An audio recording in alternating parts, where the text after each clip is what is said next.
අද අපි ලේසියෙම මේ වගේ මාළුවෙක් බේක් කරගමු. අද මම බේක් කරන්න යන්නේ මේ ගල් මාළුවව. දැන් මම මෙයාගේ කරමල් බඩවැල් ඔක්කොම අයින් කරලා සුද්ධ කරගෙන තියෙන්නේ. මුලින්ම අපි මෙන්න මේ වගේ හරහට පොඩි කට් එකක් දාගන්නවා. ඊට පස්සේ අනිත් පැත්තටත් මේ වගේ කට් එකක් දාගන්න ඕනේ. ඒ විදිහට මාළුවගේ අනිත් පැත්තත් අපි කපා ගමු. දැන් අපි මේකට අවශ්‍ය කරන සෝස් එක හදාගමු. මුලින්ම අපි පෑන් එකට බටර් දාගමු. දැන් අපි මේකට තලාගත්ත ඉඟුරු සුදු ලුණුයි කොච්චි දාගන්න ඕනේ. ඊට පස්සේ ගොඩක්ම චූටිවට කපාගත්ත ලුණුයි තක්කලි.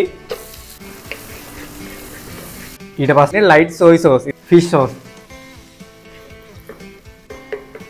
ටොමැටෝ සෝස් ටිකකුත් දාගන්නවා.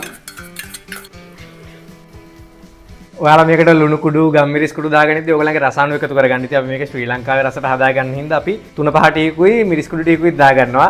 ඒවත් ඉතින් ඔයගලගේ රසට ගැලපෙන විදිහට හදාගන්න. ලුණු කුඩු, ගම්මිරිස්, මිරිස් කුඩු, 3-5 කුඩු, කහ කුඩු ටිකක්. දැන් ඉතින් මේ ටික හොඳට කලවම් කරගමු. මේකට උගු ගතිය තියෙන හින්දා අපිට වතුර ටිකකුත් දාගන්න පුළුවන්. අපි බලමු මේක ඕනි වේද කියලා.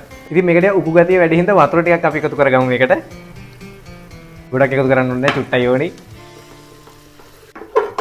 මම මේ වගේ පිරිසිදු කරගත්ත කෙසෙල් කොළ අරගෙන තියෙනවා. අපි ඒ ටික මේ ට්‍රේ එකේ පතුලෙන් තියාගමු. දැන් අපිට පුළුවන් මේක උඩින් මාළුව තියාගෙන අපි හදාගත්ත සෝස් එක දාලා මේක ලස්සනට බේක් කරගන්න.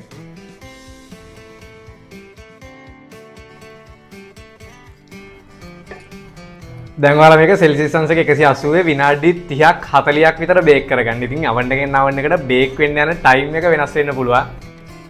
ඉතින් ඔන්න විනාඩි 40කට විතර පස්සේ අපේ මාළුව හොඳට බේක් වෙලා තියෙන්නේ. ඔන්න බලන්න අපේ මාළුව එක කොච්චර ලස්සනට බේක් වෙලාද කියලා.